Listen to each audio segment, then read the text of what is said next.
여러분 안녕하십니까? 오늘 원격 의료를 활용한 한반도 건강공동체 준비라는 주제로 발표를 맡게 된 고려대학교의 김신곤입니다. 저는 의사이고요. 또 고려대학교 의과대학에서 학생들을 가르치는 또 교수이기도 합니다. 제 전공은 내분비내과, 그래서 호르몬의 이상을 주로 다루는 당뇨병이나 갑상선 질환이 제 전공 영역이 되고요. 그렇지만 또 저희 학교 대학원에는 통일보건의학 협동과정이 있습니다. 그래서 이 협동과정에서의 또 교수로서도 역할을 하고 있습니다. 이제 저를 소개할 때 제가 썼던 이제 책 제목 중에 하나가 팬데믹 시대의 공동체를 생각한다라는 내용인데요. 여기 이제 저를 소개할 때 전공인 의학과 인문학, 의사와 환자, 또 보수와 진보, 남한과 북한의 경계에 균열을 내며 서로가 소통하며 통섭하는 미래를 만들기 위해 노력한다. 이게 이제 저를 소개한 거거든요. 그래서 저는 한마디로는 경계를 허무는 사람, 경계에 균열을 내는 사람, 이렇게 소개를 하곤 합니다. 내가 북한과 통일을 생각하며 가슴이 두근거린다라는 표현을 써놨는데, 저는 2008년부터 이제 북한에서 오신 탈북민이시죠. 이분들의 무료 검진을 하면서 이분들의 건강 상태를 추적하고 그게 자연스럽게 코호트가 돼서 지금까지 그 연구를 진행을 하고 있고요.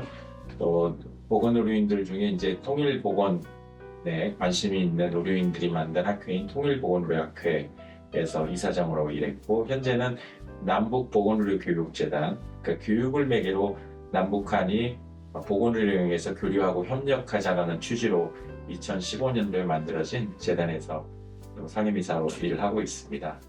그 외에 고려대학교 통일융합연구원 운영위원으로 있고요. 몇 개의 책에 함께 참여해서 집필한 적이 있습니다. 오늘 이제 두 개의 강의가 되어 있는데, 먼저 첫 번째 강의는 왜 한반도 건강공동체인가? 그리고 우리 건강공동체의 반쪽인 북한의 보건의료 현실이 어떤가에 대해서 말씀을 드릴 거고요. 그다음에 두 번째 강의에서는 본격적으로 왜 우리가 한반도 남북한의 원격 진료 협력이 중요한가? 그다음에 보건의료 협력에도 최근에 저희가 중심이 돼서 보건의료 영역에 있어 중장기 전략행동계획을 통일부 용역으로 진행한 게 있습니다. 그 내용 중에 특히 원격 의료나 이 IT와 관련된 부분을 소개하고요.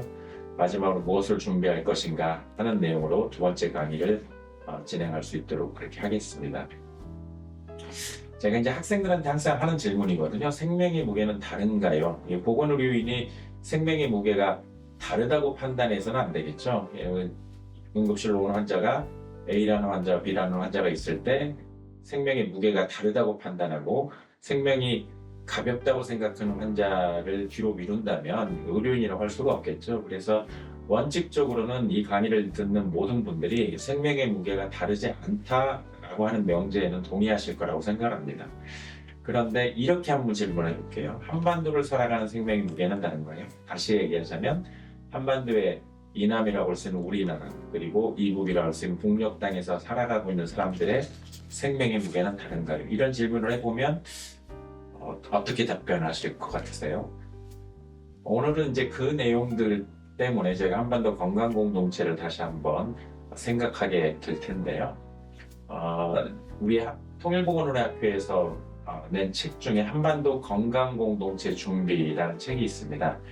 이 책의 서문을 제 전임 이사장인 연대의대 전우택 선생님이 쓰셨는데, 민족의 치유를 향하여라는 표현으로 이런 내용들을 쓰고 있습니다.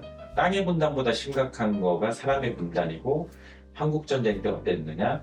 그러면서 이런 글을 쓰고 있거든요. 민족의 분단은 이 땅 대부분의 지역에서 엄청난 양의 총알들이 날아다니게 하였고, 엄청난 양의 폭탄을 떨어지게 했다. 그리고 그에 의하여 그야말로 강처럼 피가 살아를 흐르면서 민족의 가슴 속에 엄청난 상처와 트라우마를 남겼다.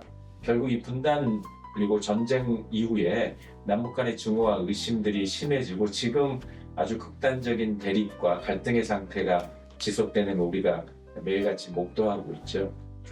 자, 그런데 이런 상황에서도 보건의료가 갖는 역설이 있습니다. 이 보건의료는 전쟁이라고 하는 생명을 앗아가는 그런 전쟁 상황에서도 생명을 살리는 일을 하는 게 보건의료의 특성이거든요. 그래서 2019년도 5월 달에 제가 평양과학기술전당에 가서 북한의 200명의 북한 당뇨병 전문가들, 전국에서 모이신 분들인데 그분들께 강의를 할 기회가 있었습니다.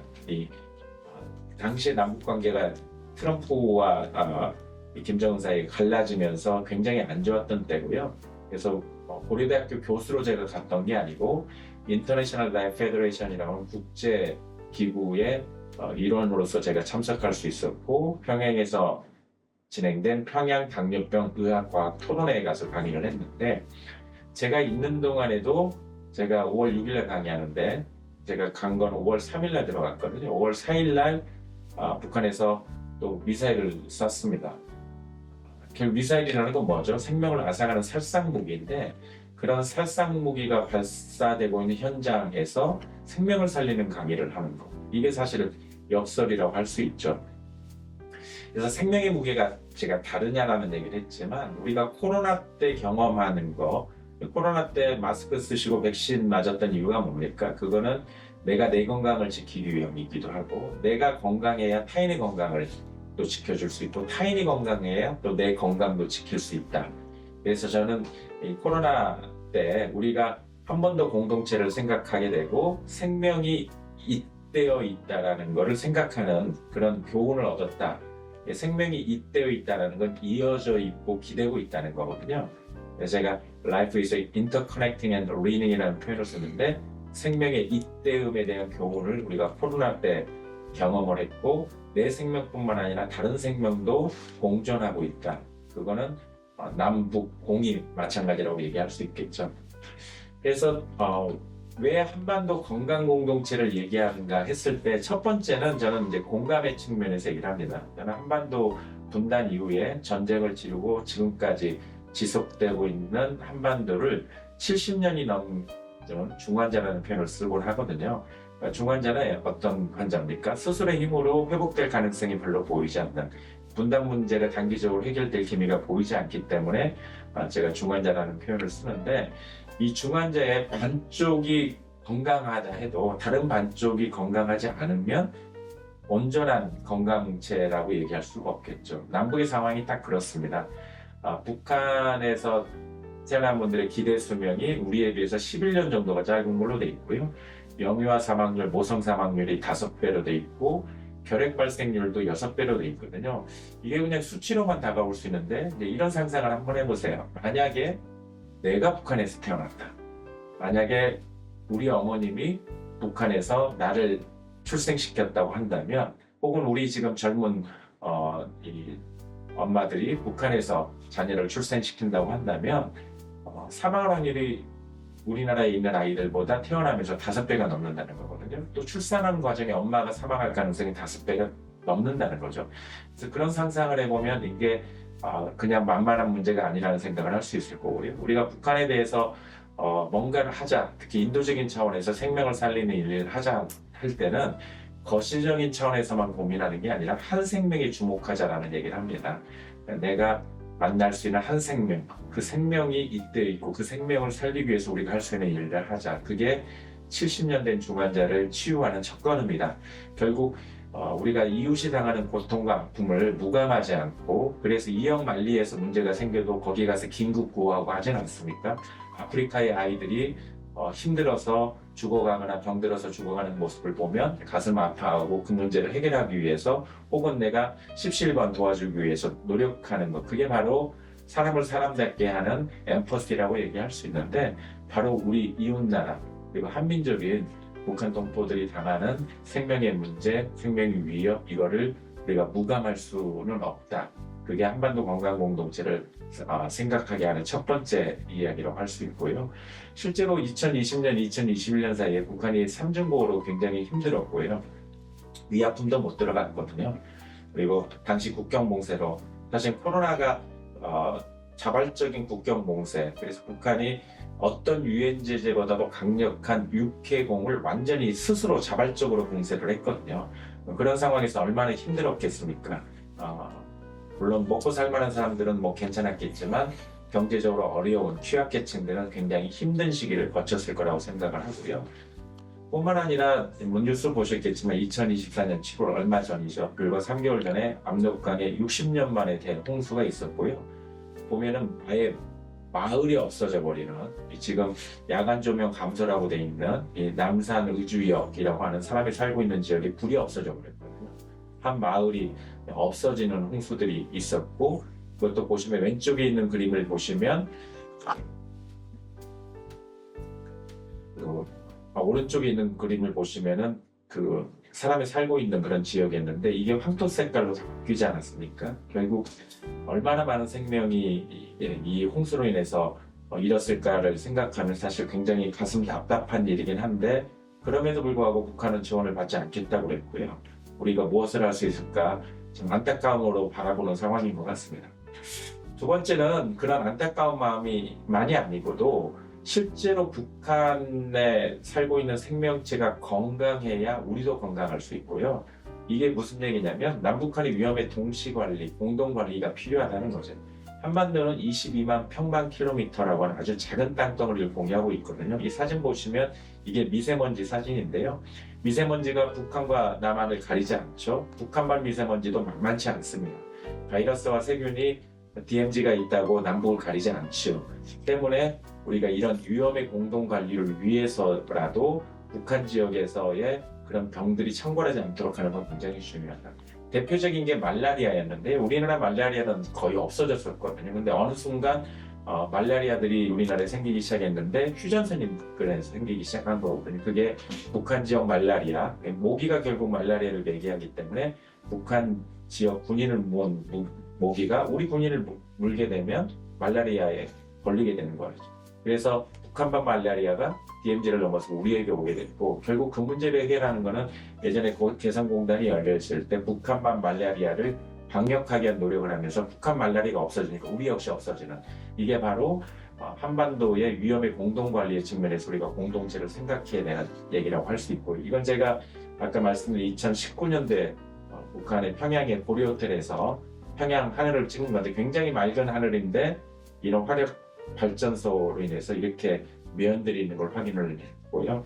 실제로 우리 서울 하늘에서 대기 중에 있는 벤조핀, 이게 발암 물질이거든요. 이것들이 어디로부터 유래했는지 보니까 20%는 북한에서 온다. 이거는 우리가 북한 쪽에서의 문제가 해결되지 않으면 우리 건강에도 치명적인 영향을 줄 수 있는 문제이기 때문에 건강 공동체 측면에서 고민해야 되는 위험관리. 그래서 모든 생명이 잇대어 있다. 우리가 코로나 때 경험한 것처럼 One World, One Health이고요. 또 코로나 때 제가 경험했지만 취약한 곳이 공격당하고 그곳이 새로운 병의 진원지가 되는 거거든요. 그래서 그런 측면에서 내가 건강해야 타인도 건강하고, 타인이 건강해야 우리도 건강하고, 북녘이 건강해야 남녘도 건강하고, 남녘이 건강해야 북녘도 건강하다는 그런 한반도 건강 공동체의 측면을 위험의 공동관리에서 저희가 얘기를 할 수 있겠죠. 마지막으로 이제 세 번째는 공동 번영의 측면. 무슨 얘기냐면 우리가 함께 할 수 있는 노력들을 통해서 공동 이익을 만들어 나가는 거가 남북한의 공동 번영을 위해서 도움이 될 수 있다. 특히 보건의료 측면에서는 남북한의 공동 연구, 소위 R&D가 그런 문제가 될 수 있습니다. 여러분 이번에 노벨 생리학상도 받은 것 얘기를 들으셨겠지만 중국에서 노벨 생리학상을 받은 게 있습니다. 중국에서 유일하게 노벨 생리학상을 받았는데 뭐 가지고 받았냐면 천연물 시장으로 받았거든요. 그러니까 중국의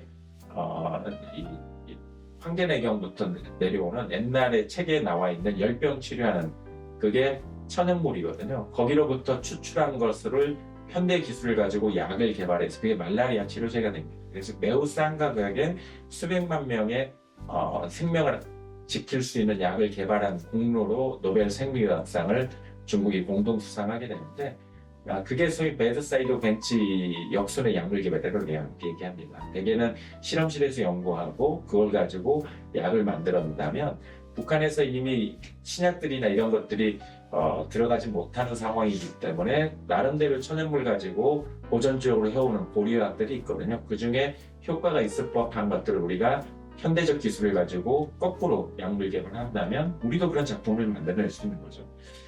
북한의 기생충이 굉장히 많죠. 이 기생충 질환이 많은 곳에는 자가면역 질환이나 알러지 질환은 또 적은 걸로 되어 있습니다. 결국 우리가 북한의 기생충을 기반으로 해서 현대 우리나라에 많은, 특히 선진국에 많은 자가면역 질환과 알러지 질환을 치료할 수 있는 해법을 제시할 수도 있는 거죠. 실제로 기생충을 이런 연구에 활용하기 위해서 일본 같은 경우는 뭐 수백억의 기생충을 수입하는 걸로 돼 있거든요. 우리는 함께 우리가 머리를 맞대고 공동 연구할 수 있다면 굉장히 의미 있는 연구를 해낼 수 있을 것이다. 북한이 13만 명 정도의 결핵 환자가 있다고 저희가 추정하고 있는데, 특히 약들을 꾸준히 6개월 이상 치료해야 되는데 그게 잘 안 되면서 여러 가지 약의 내성인 결핵균들이 문제가 되고 있습니다. 그런데 우리가 함께 머리를 맞대고 노력한다면 전 세계적으로 다재내성 결핵의 해결책을 선도하는 곳이 한반도가 될 수도 있다. 이런 말씀을 드려보고요. 특히 한반도를 저는 북한 지역을 제가 갈라파고스라는 표현을 쓰거든요.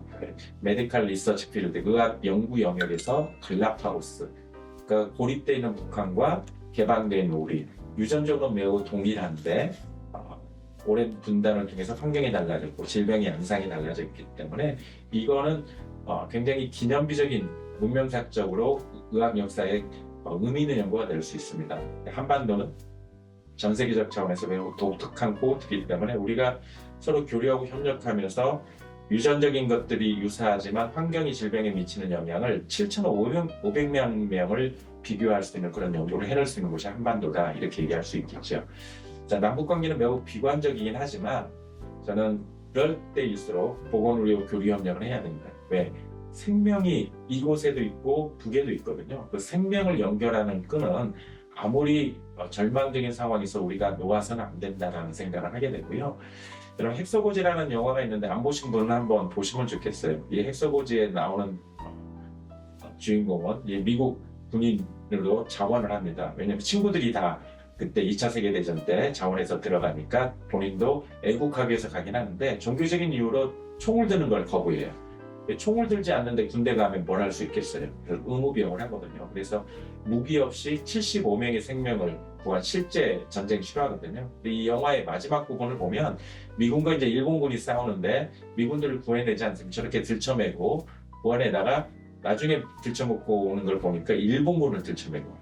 이게 사실 적십자 정신이거든요. 적십자 정신은 서로 죽고 죽이는 전쟁의 현장에서도 생명을 살리는 것. 그게 아군뿐만 아니라 적군이라 할지라도.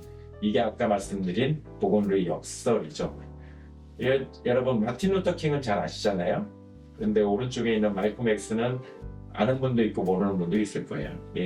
60년대 흑백 갈등이 굉장히 심할 때 마틴 루터 킹은 그거를 비폭력 저항 운동을 통해서 극복하려고 했거든요. 당시 흑백 갈등, 특히 흑인들의 차별들이 어느 정도 심했냐면 백인들이 타는 차에 타지 못하기도 했고요.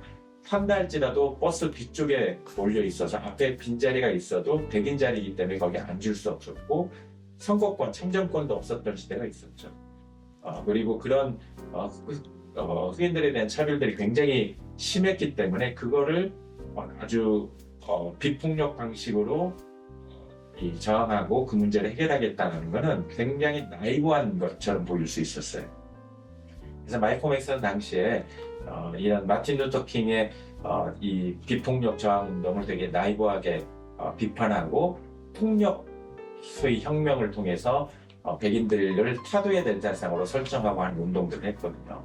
그게 당시로서는 되게 현실적인 것처럼 보였을 수 있지만 역사 속에서 말콤 X를 기억하지 않습니다.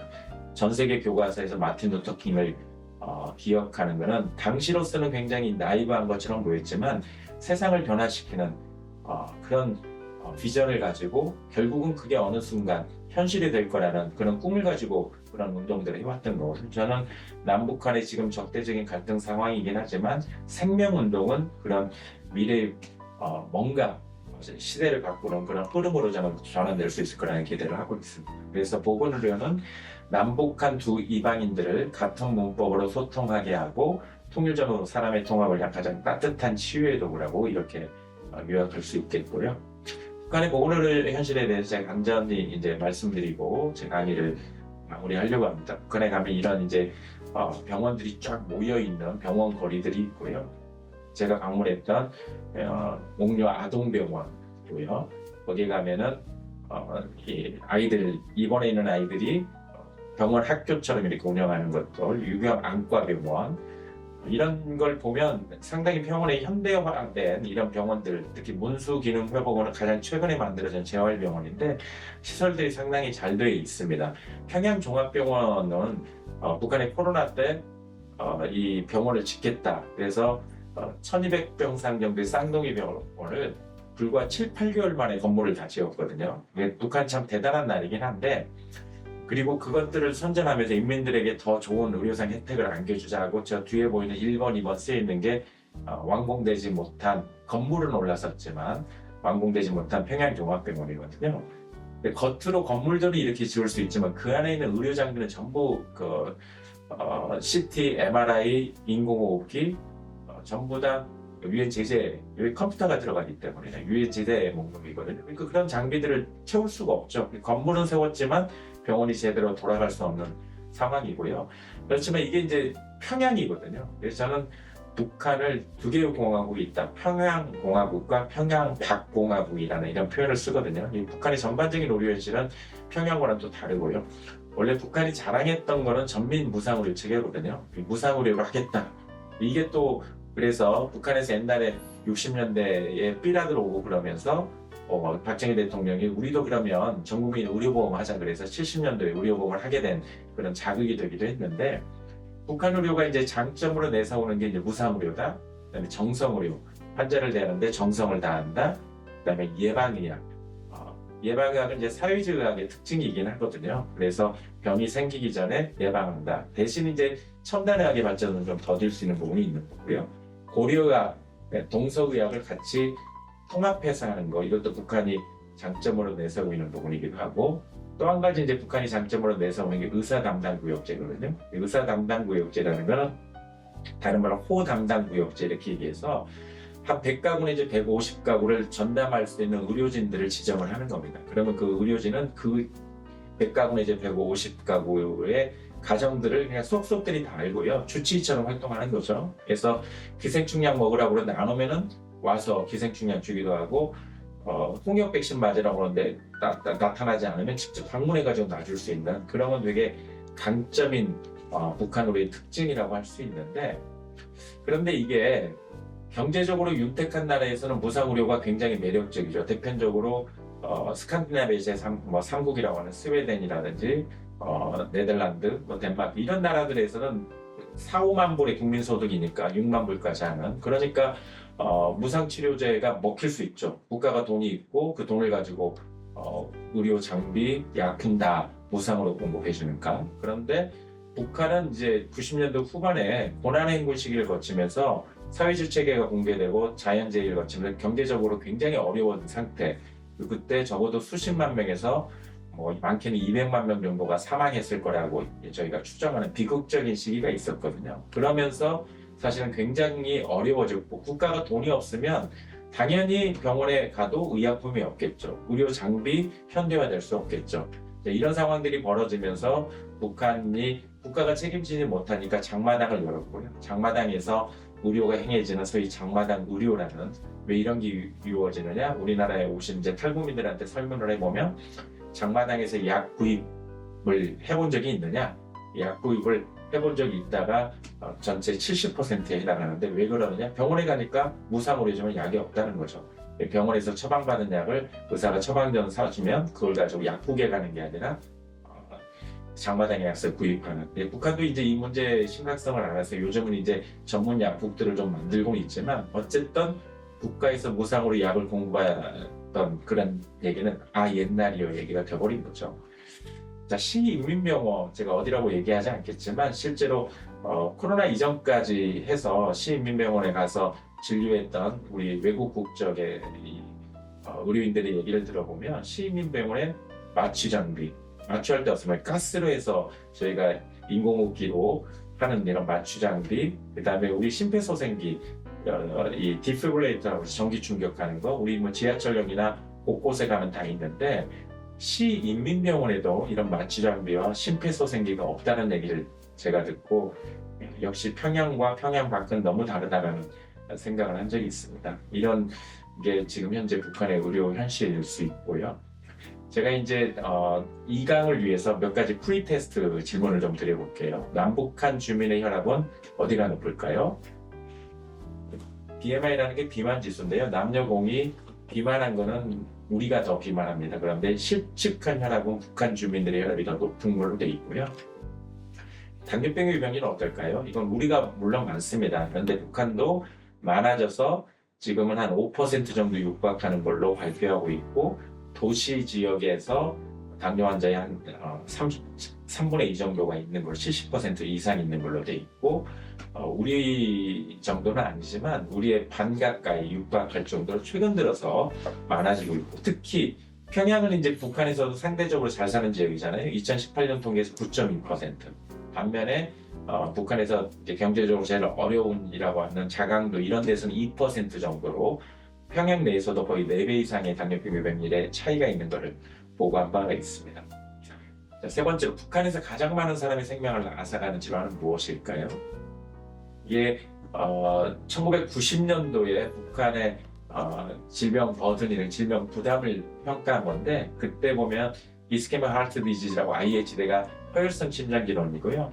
스톡은 이제 뇌졸중을 얘기하는 거고, 렁 캔서. 그래서 파란색 부분이 비감염성 질환이 상당히 많고, 우측에 이제 빨간색으로 표시되어 있는 것들이 이제 세균성 감염이라든지 설사라든지 영양과 관련된 질환이거든요. 90년대까지 이랬다가 아까 말씀드린 고난의 행군, 북한이 어려워질 때 이 빨간색 부분이 굉장히 커집니다. 결국 영양, 그 다음에 이 설사와 같은 거 감염성 질환들이 많아지면서 이로 인한 사망들이 많아졌다가, 최근 들어서는 다시 이 고전적인 이 허혈성 심장 질환이라든지 특히 뇌졸중이 이제 그래서 가장 많은 사람의 생명을 앗아가는 질환이 북한에서도 되어 있고요.